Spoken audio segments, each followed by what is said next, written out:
Hello Braille class, today we're going to be reading a little bit more of Charlie and the Great Glass Elevator.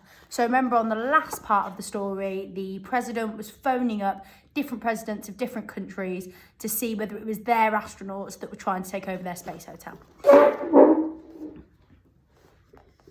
The president again picked up the receiver. "Greetings, Honourable Mr. President," said a soft, faraway voice. "Here is Assistant Premier Chuondat speaking. How can I do for you?" "Knock, knock," said the president. "Who dare?" "Ginger." "Ginger who?" "Ginger yourself much when you fell off the Great Wall of China," said the president.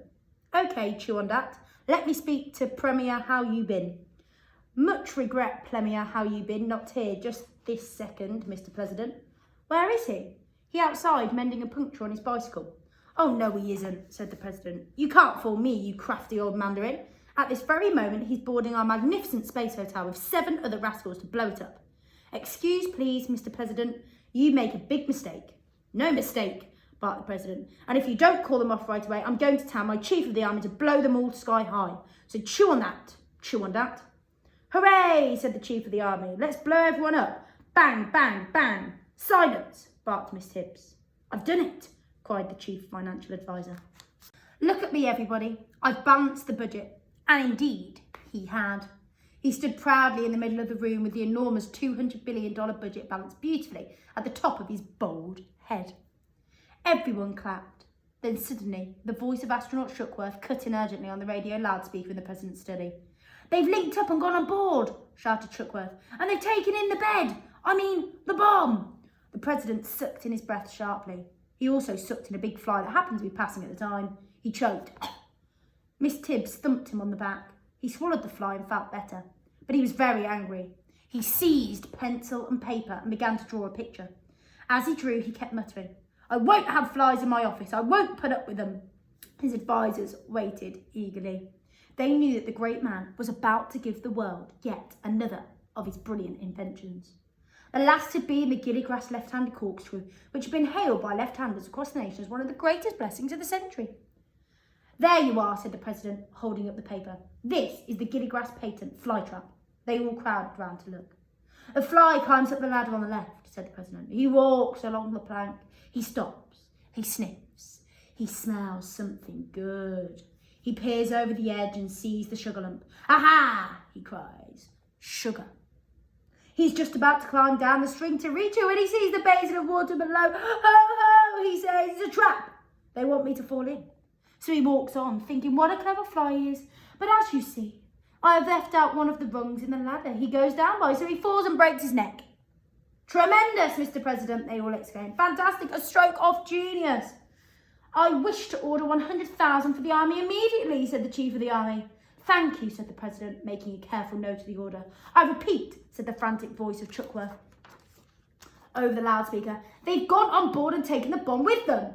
"Stay well clear of them, Shuckworth," ordered the president. "There's no point your boys blown up as well." And now, all over the world, millions of watchers waited more tensely than ever in front of their television sets. The picture on their screens in vivid colour showed the sinister little glass box securely linked up to the underbelly of the gigantic space hotel. It looked like some tiny baby animal clinging to its mother, and when the camera zoomed closer, it was clear for all to see that the glass box was completely empty. All 8 of the desperados had climbed into the space hotel, and they had taken their bomb with them. Chapter 5. Men from Mars. There was no floating inside the space hotel. The gravity-making machines saw to that. So once the docking had been triumphantly achieved, Mr. Wonka, Charlie, Grandpa Joe, and Mr. and Mrs. Bucket were able to walk out of the great glass elevator into the lobby of the hotel. As for Grandpa George, Grandma Georgina, and Grandma Josephine, none of them had had their feet on the ground for over 20 years, and they certainly weren't going to change their habits now. So when the floating stopped, they all 3 plopped right back into bed again and insisted the bed, with them in it, be pushed into the space hotel. Charlie gazed around the huge lobby. On the floor there was a thick green carpet.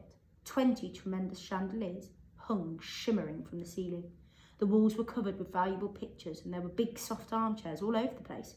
At the far end of the room there were the doors of 5 lifts. The group stared in silence at all this luxury. Nobody dared speak. Mr. Wonka had warned them that every word they uttered would be picked up. by Space Control in Houston, so they had better be careful. A faint humming noise came from somewhere below the floor, but that only made the silence more spooky. Charlie took hold of Grandpa Joe's hand and held it tight. He wasn't sure he liked this very much. They had broken into the greatest machine ever built by man, the property of the United States government. And if they were discovered and captured, as they surely must be in the end, what would happen to them then? Jail for life? Yes, or something worse.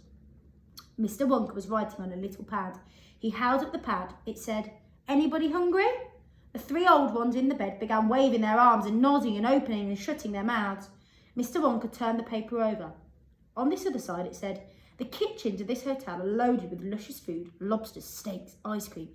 We shall have a feast to end all feasts."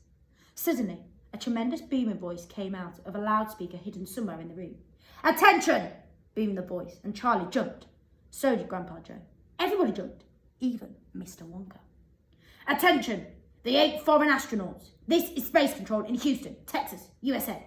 You are trespassing on American property. You are ordered to identify yourselves immediately. Speak now."